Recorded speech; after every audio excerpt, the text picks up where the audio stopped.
the intro again. Don't. Please don't. You really gonna do this? Well, him. It's our show. We do what we want. Oh my God, no. Not another freaking wrestling podcast. Yay! Like I said, I don't get people watching me. So, either you love me or you don't. I love you. I love you too.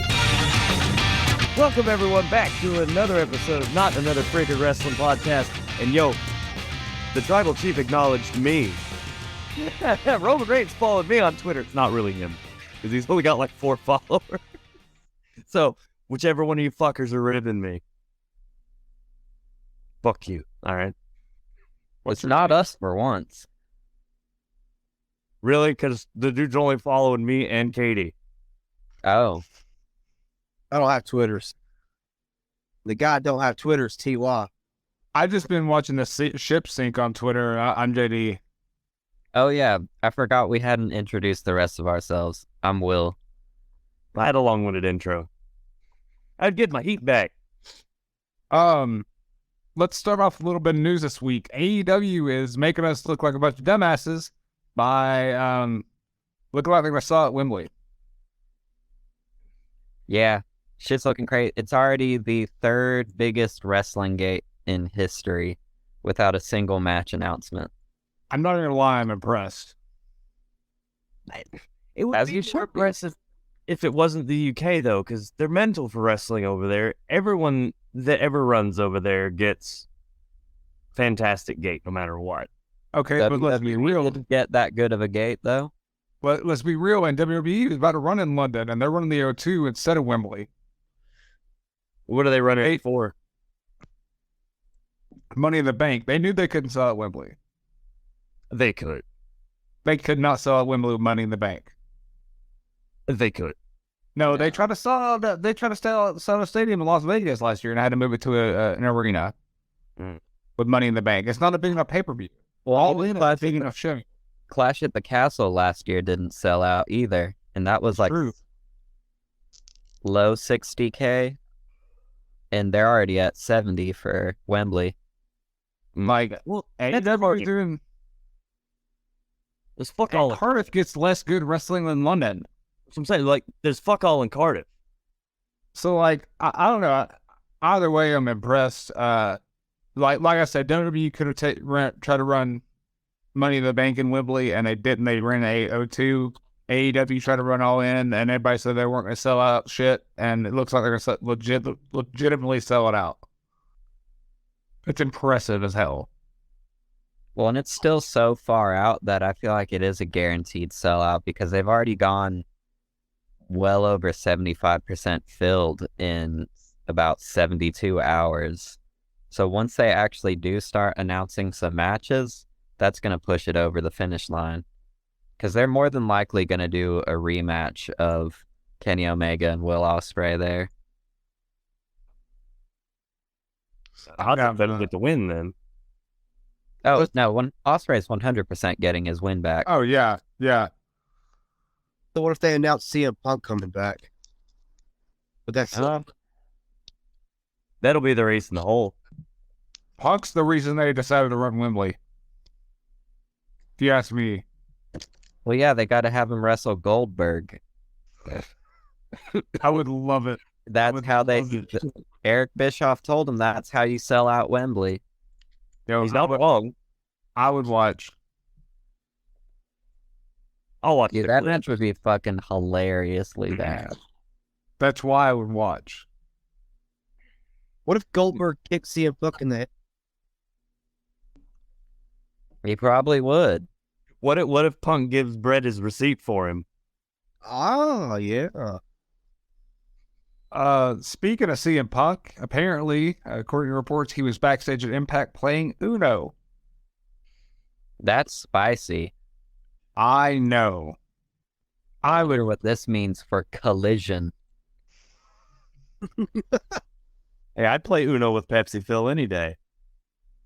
I wouldn't because I think he would be a giant pain in the ass bickering about what the rule set we're running with is. So would I. It's always house rules. Yeah, but whose house? Impact Whoever's house you're at. Ron's house. Martin. Sorry. I dated myself on that one. No, Martin's one of the greatest shows ever made. I mean, you're not wrong. Right up there with In Living Color. They finished the draft this week. Rhea Ripley went to Raw, so we're going to get a lame-ass title swap between Rhea Ripley and Bianca Belair again. Anything else happen in the draft really of significance? Major significance. We found another member of the free agency pool, the man whose head is simply too large to be contained by one brand, Von Wagner. Von Wagner. Poor guy. I guarantee he is not going to show up anywhere else, and they're just going to release him. Probably. He does not have it at all. And his storyline recently was about him not having it at all. How's everyone feel about John Boy Gargano being a free agent and not even getting drafted? I have a feeling he's going to be on Raw with the rest of the way. Yeah. But he's injured right now, right? Is he? I think so. I think he got injured in that match with Grayson Waller. I was gonna say the way should have totally come out of that song by Fastball. And I think Indy's hurt right now too, so that the way is gonna have to wait a bit. If she's hurt, why did they bother with drafting her? I don't know. I don't know why they didn't have her drop the belt the week before in the triple threat when they didn't have to even have her take the pinfall. Maybe she's not as hurt as we think. I mean, that leg folded in half. It's a work. Whatever. It was her work leg. There you go. Speaking of which, there was another call up. Cameron Grimes on SmackDown. Yeah. Already getting stuck into the fucking mid-card hell that is a debut Baron Corbin feud. It's called the Baron Corbin mid-card vortex. The Baron Corbin card of mid. Fuck it. You'll get there. You'll get there. Sorry. Jesus. Take 3. The only thing that could be a worse way for you to debut on the main roster is the Ziggly-Puff feud. There it is. I knew where it was going. That at least that's the true mark of we don't have anything for you, so we're gonna give you a fair shot, but you better figure something out for where you're gonna work in 4 years. Okay, so on the contrast, you have the Miz feud, which is we don't have anything for you, but we really believe in you, so we're gonna put you out with somebody that can carry the feud with their mouth. Yep. Which I like that they're giving to Nakamura now, and the way they've been airing the vignettes is just like Nakamura never wrestled there before, and they're like, holy shit, have y'all seen this dude? Karrion Kross just needs to go back to the Gladiator, right? No, he needs I'm gonna die on that hill. He needs an ice cream truck, and he needs to be called the Big Scoop Karrion Kross. Or no, Karrion Cream. And so he's got the little hat. He's basically like that dude from early Spawn, the ice cream serial killer that killed children. But that's his gimmick. And then he jumps into the crowd and starts trying to grab kids. And then the babyface stops him from grabbing the kids, and that's a great way to get your shine. Why not? See, that has to be an indie gimmick though, because there's too many kid diddlers out there in the indies. Yeah. Yeah. But just imagine the potential, especially if they take that shit abroad. Bring that gimmick back to Puerto Rico. Before we talk about Puerto Rico, let's stop real quick. Talk about that AEW tag team match between the 4 pillars. That was a fucking crazy ass match. It was a fun match. I actually tuned in live just to see that one particular match. I really enjoyed it, but one thing really stands out. Among those 4, Sammy Guevara does not belong. At all. I've said that. He is a pretender to the throne. I've said that for years. I stand on that. This is a 3-pillar feud featuring Sammy Guevara. I mean, someone's got to eat a pin, brother. 4 pillars. Masala's not alive. Yeah, he is. He's got long curly hair now, and he's a twink. God damn it. I've lost my train of thought, so let's go to Puerto Rico. Well, wait. So, segue back to the draft. I'm sure you guys already talked about it. The new World Heavyweight Championship that the internet's shitting their pants about, talking about how fucking terrible it is. And I'm like, can you motherfuckers not just appreciate a thing? I actually like something, for fuck's sake. I like it myself. I go back and forth. I feel like I'll like it better once I see someone actually holding it, because any belt by itself can look weird, but once it's actually on someone, it'll look better. Reports have come out this week too that's not even finished. That's the reason no one's picked it up and held it up or anything, because it's just kind of duct taped to the strap right now. So okay. It's not put together. They just had to have something out to roll out for television. So that's just a PDF that they glued to some cardboard. Yes. Sure, yeah. But I like the belt. Like, it certainly looks I think it looks good. It's a good homage to the big goal. It needs to be bigger. That I do. I think the same thing. If it was a little bit bigger, I think people would probably be more receptive to it. But like, the biggest grip I've seen on the internet is it's got the big logo in the middle. Well, yeah. Fucking championship does these days. Get over it. It's in the UFC championship. The UFC championships used to be even worse about that. It's literally just a gold oval with UFC in it. Yeah.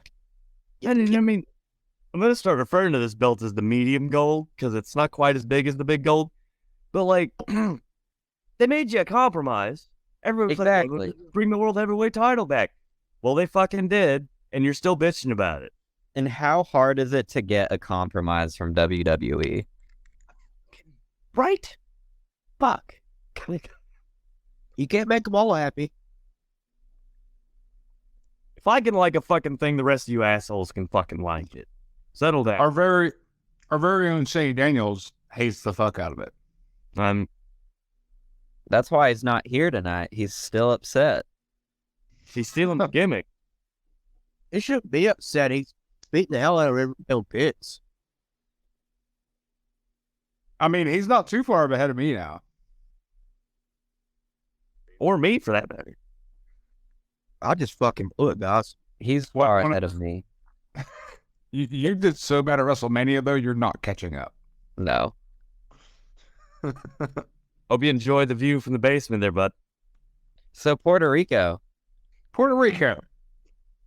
SmackDown was awesome from Puerto Rico, by the way. Seeing just a regular television show, weekly television show coming from that arena was amazing. No, they ran the same house that they ran the pay-per-view in. Yeah. Huh. I think they sold it out both nights. Yep, they sold it out both nights. They had 16,000 people, 16,000 plus both nights. Fuck me. The entrance setup looked really neat, too. Yo, I love that entrance setup. Yeah, when they bring the big fist back, let me know. Well, this one was just really... I mean, did you watch at all? Did you see any pictures or anything? So it was just like a really simple screen that just kind of set like caddy corner to each other.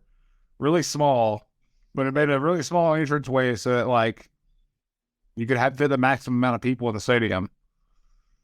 So in my head, I'm picturing that year they did that with the Rumble, where they had the LED went down, and then they had the big, well, not big, but it was like a kind of the closest thing I could think to describe to it, but not quite that. Like a crooked version of that setup. And a little simpler than that too.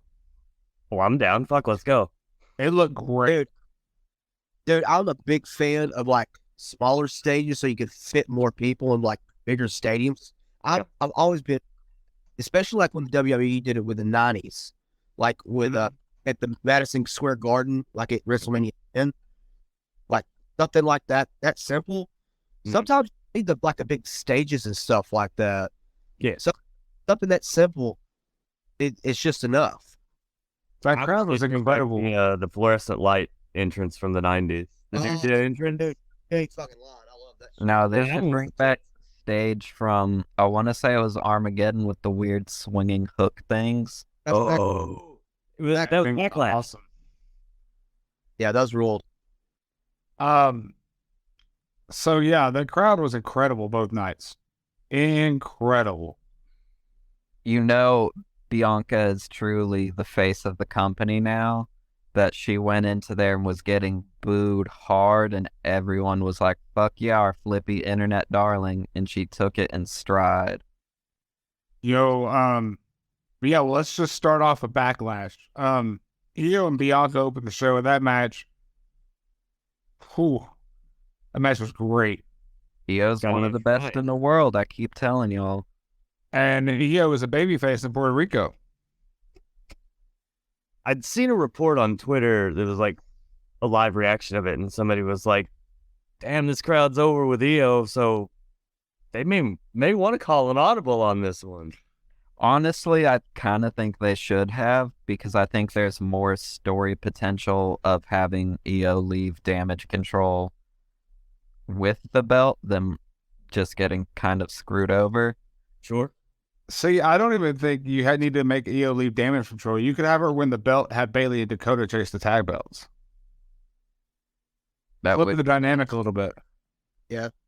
Well, I was always a proponent of a good, strong baby face on the chase after, your heel champion. That,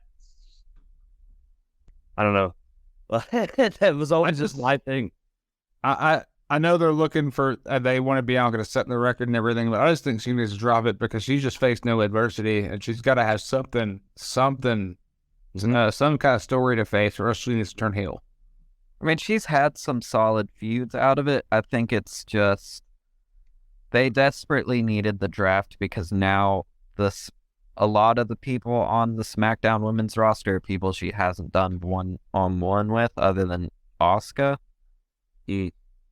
The problem with the SmackDown women's roster still, too, though, is there's no one on that roster that I can look at and say, yeah, they could be Bianca. Bianca in a feud with anyone. Bank cash in. It needs to be, yeah. But Bianca facing anyone, I look at them and I'm going to pick Bianca just about every time. Well, so that's how you build a star. That's true. She eats a lot, And and somebody that you don't think she should ever lose to, boom, they're a star. And, I mean, she is definitely a star, so she's going to build one at this point. Shane McMahon. That match was incredible, though. The finish had Bayley holding Bianca's ponytail so that Io could hit the moonsault, and ref caught her, shoot her away, it stalled Io, missed the moonsault, got hit with KOD finish. I mean, that looks like that one-armed gorilla press slam. Oh, yeah. Yeah. Yo, Bailey's pants, though. Oh shit. Yes. Bayley's pants. The real MVP is a match. But yeah, it looks like Damage Control's over. I feel like that was a wasted faction. What's the point these days? Like, most stables are just a vehicle to push a story. They're together for like 6 months and then they fuck off with it, Like, it sucks. But it is what it is. Got a solid stable in Judgment Day, though. Until they get bored and they blow them up for the sake of pushing a story, No, I think they're gonna run with Judgment Day for a while. I feel like what they're gonna end up doing is recruiting a bunch of random members, which kind of is worse in a way. You kind of have to get an aesthetic. I don't completely hate adding members, though. That way you have people, like, you still have your main core, then you have people eat the pin. They should add Braun Strowman. And Ricochet? No. Just Bronco Block, but I want to see him try to be all edgy and goth. Oh, fuck. He'd be like Lurch. String. Ooh, that could be their gimmick. They could just be the Addams family. Add Otis. Holy shit. And he could be Pugsley. Dude, Mae Young's hand could be in that group. All right, moving on.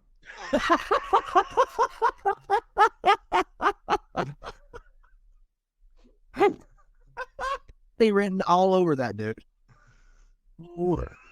JD just don't know how to draw a house.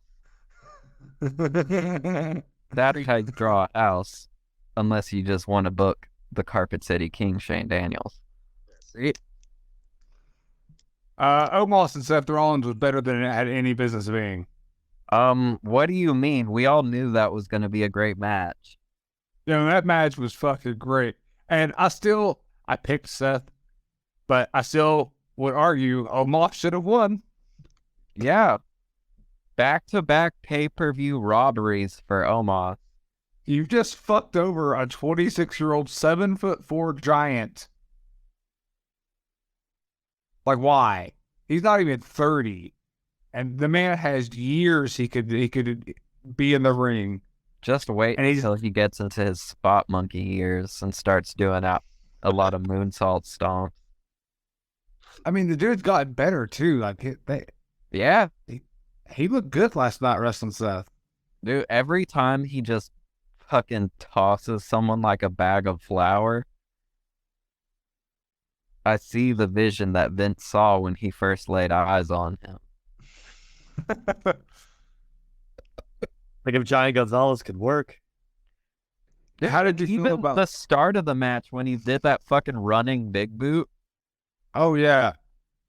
That shit was hilarious. And it was also insane seeing him not even actually have to lift his leg that high to kick. Like his leg just kind of went parallel? Yeah. Instead of like having to go up? So I liked too how Omos jumped in before the match, right while the crowd was singing a song, getting his heat. That was pretty nice. What song were they singing? They were singing the whoa, the Seth Rollins shit. Yeah. I thought you were going to the old school WrestleMania song. No, Yeah, the WrestleMania song. They were singing that the whole match. They're getting ready for that main event for Omos at WrestleMania 47. The stomp off the top rope looked good. That did. That looked better than I was expecting. Yeah, when he started to climbing up there, I was like, oh, this will be goofy. And it was definitely the most wrestling logic thing ever of, I have to find a way. The only way I can beat him is to stomp on his head, so let me jump from an even higher point. That is the most Memphis dumb shit ever, but it's great. Because wrestling is dumb shit. Fucking All right. Will, talk to us about that triple threat, because I know that was what you were looking forward to. I was. So there was a really good triple threat that was a singles match between my boys Bobby Lashley and Jonah Rock, and they were the only competitors. A triple threat with two guys? Well, there was a referee, so, And they were fighting for the vacant WWE United States Championship. And unfortunately, Vacant came out on top, so no one still holds the belt. But Bobby Lashley and fucking, what's his new name? I always forget. Bronson Reed, yeah. So Jonah Rock and Bobby Lashley were doing good shit. They were beefcaking it up. Bobby Lashley was doing all his typical big power shit, and Bronson Reed was just existing and becoming a wall. Everything you could want. The crowd lost their fucking mind seeing him hit a moonsault. Also, commentary kept forgetting how much he weighed. Oh, that was hilarious. He kept moving around between 320 and 360 pounds. And anytime they would bring up Bronson's weight, it would be a different amount. Well, depending on which camera was on him. Yes. The HD cameras had more weight than regular TV cameras. Did he have a fucking porterhouse steak in his pocket somewhere? He had multiple. The pop for Zelina Vega and that when she came out for that women's championship match was insane. Yeah, that was one of those ones where once I heard the pop, I honestly thought, they might just say fuck it and put the belt on her. I wouldn't have hated if they just put it on her for like a week or so. It had Rhea Ripley win it back. Yeah, that. But like Rhea, it's not like Rhea had a strong story to win it, so it would be like, oh, she lost all that. No, she lost a small story with Charlotte, and that would have been it. Like, could have put it on her for a week. But overall, I mean, it was a solid match. It didn't do anything super crazy. They worked the crowd and gave the Puerto Rican audience exactly what they wanted to see out of that match, other than Zelina winning. Which they had let her get very, very close a few times, too. Well, most of the final sequence was Zelina getting her shit in, and then it was like, oh, you fucked up in this one area, and now the heel has got you for their finisher. Yep. It was a great match. That crowd loved Zelina Vega. And she showed a lot that match too. Yeah. I'm hoping that impressed management, and because she's been a really slept on wrestler for a while, and yep. I'm hoping she'll be kind of move up the card for the SmackDown women's roster, especially since the LWO's gotten so over now. Speaking of LWO, we talked about that pop for Zelina that held in comparison to the pop for San Benito, Bad Bunny.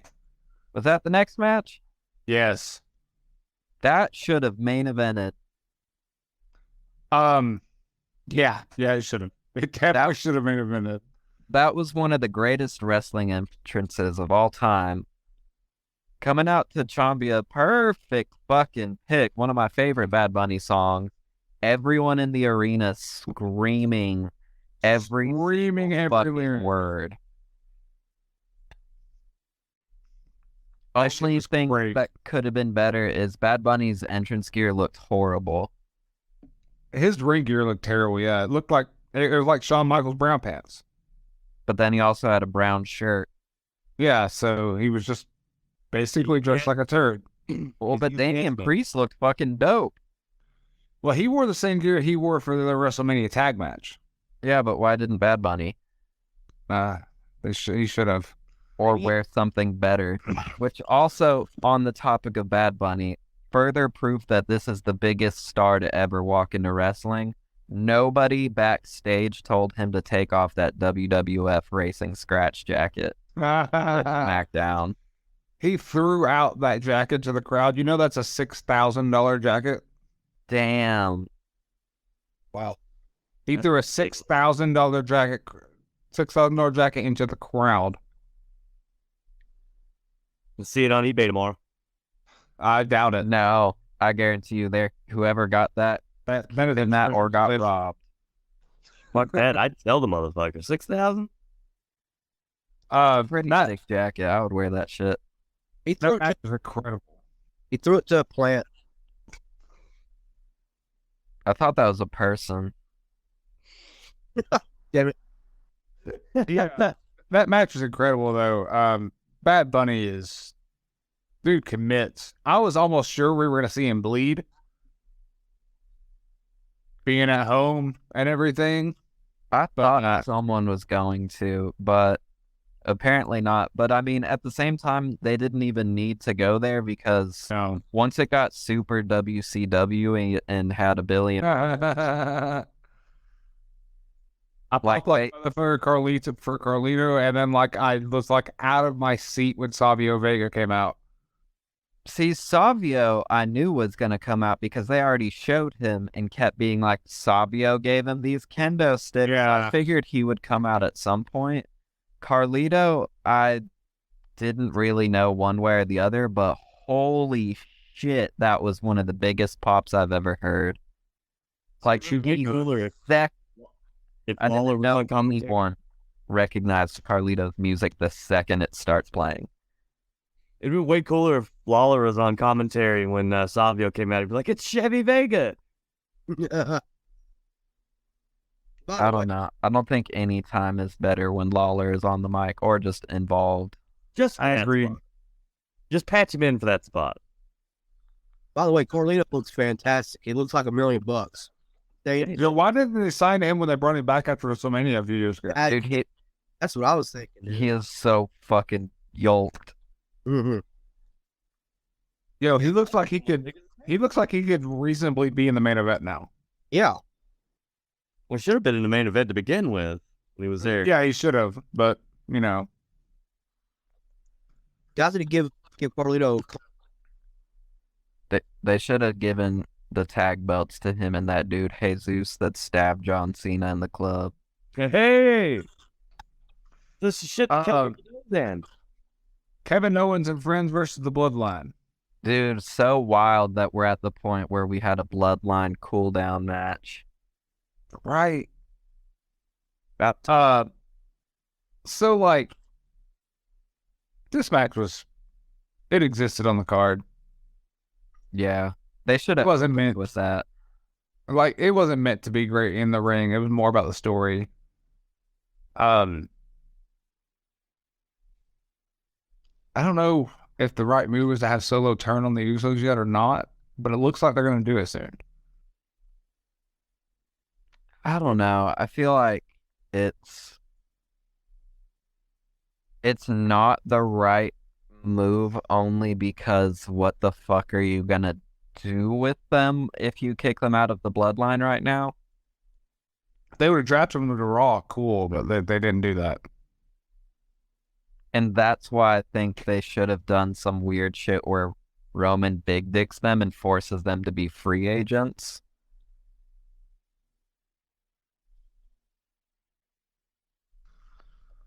But he makes in the company. yeah, he does. He holds 2 belts. That's double the moves. So he's got 4. Well, no, it's only 2 moves. Jimmy Uso and Jay Uso to Monday Night Raw. Do you like Court? Yeah. Bodega Boy got him a big win over Brock Lesnar. Bro, what the fuck was that little Auto waddle he did? And also, what the fuck is up with him on SmackDown the night before being all like, Brock, you're a coward, I'm gonna beat your ass, wins with a roll-up and immediately runs away. Not only that, just before the match. But damn, dude, Brock was selling his ass off from everything I saw because I didn't bother watching the full match because why the fuck would I watch that? Brock split his fucking skull open pretty bad on the ring post. Yeah, you could see it. That was a hard way. No, that was Brock Lesnar. That wasn't Heater.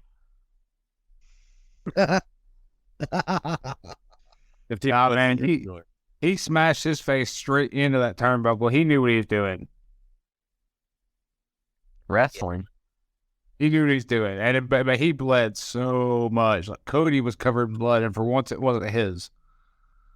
I predict Cody is definitely not getting the consolation prize championship because Brock's going to screw him out of his triple threat match, and then they're going to run it back at Saudi Arabia with Brock winning so they can milk this for a trilogy. Would not doubt it, especially since Roman's probably holding that belt until WrestleMania 40 or SummerSlam after WrestleMania 40. Why stop there? I don't know, honestly. I don't know that they will. What's the point at this point? They made another title. They could just have him hold it forever. Because someone finally saw footage of whenever Zack Sabre Jr. had 3 belts and would wear them all at the same time around his waist, and they were like, that would look dope on Roman. Little dragon sitting there going, that's adorable.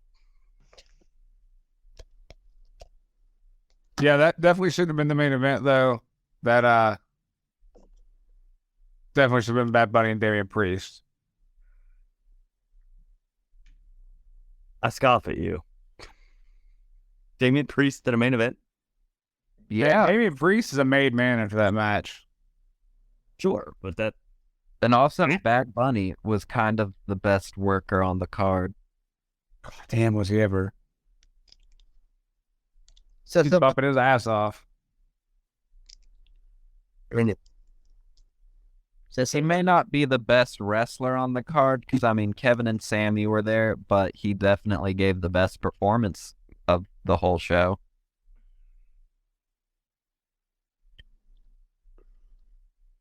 And he had a shopping cart. What more could you want out of your wrestling than shopping carts, Jake Murphy? wrestling, maybe? No. Oh, okay. Says the other fellow work rate aficionado in the group.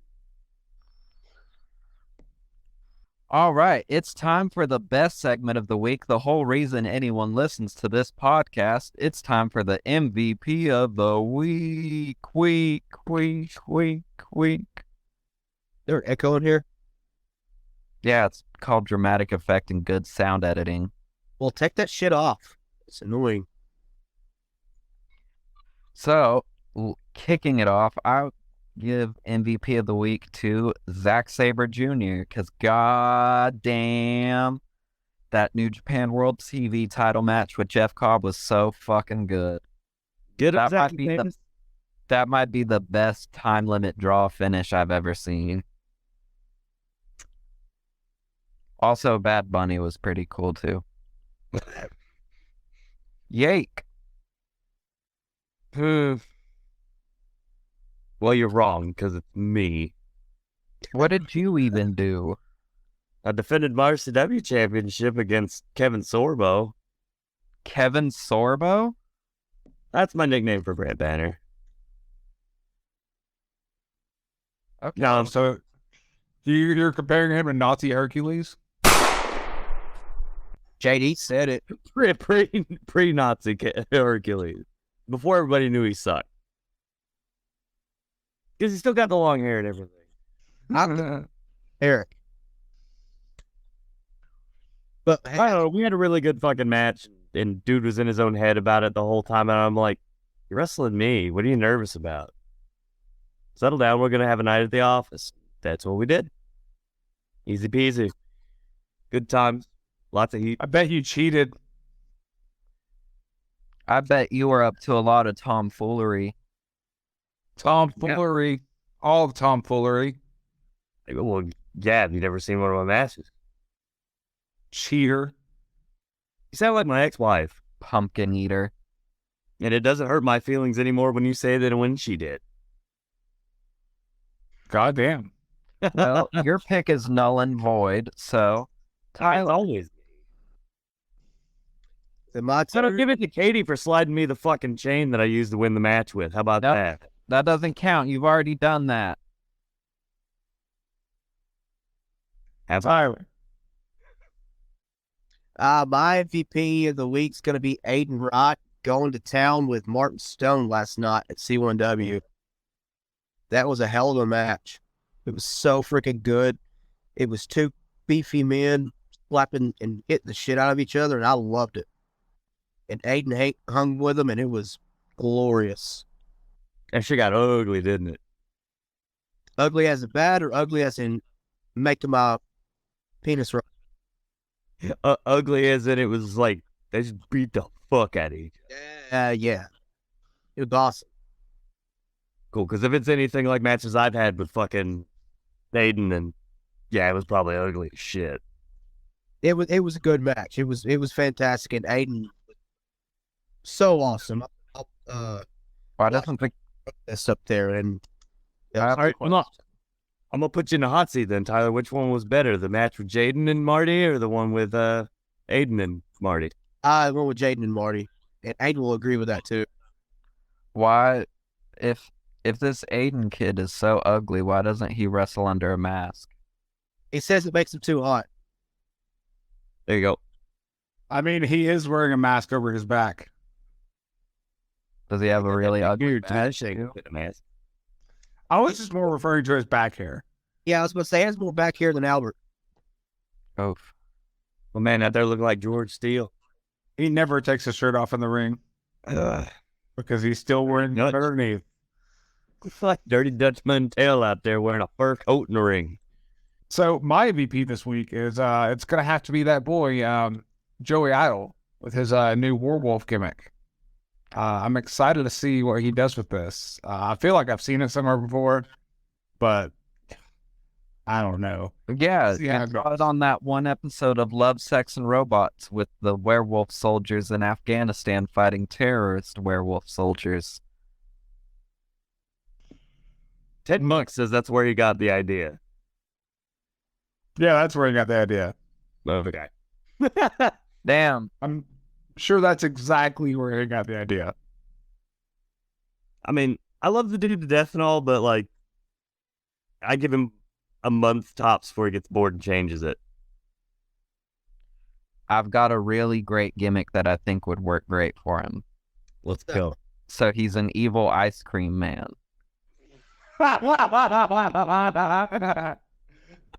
All right, Has everybody. an ice cream truck. He went like the dude from Legion, right? With the big mouth. No, because he's on the indies, so he can't afford prosthetics. He's an ice cream man. That's a good point. You make a good point. Well, with that, everybody, keep a lookout later this week. On Saturday, we will be dropping our follow-up to the draft episode, so you can find out what we're going to do with all those names we drafted. If you're one of those, congratulations. If you're not, well, you must suck. Anyway, You could probably get better at wrestling if you didn't get drafted, but Paul Lee did. yeah, that's right. Yeah, you got the guns on that one, JD. I will. Jake, what do you do? Bring us ice cream. Big ice cream. Haagen-Dazs.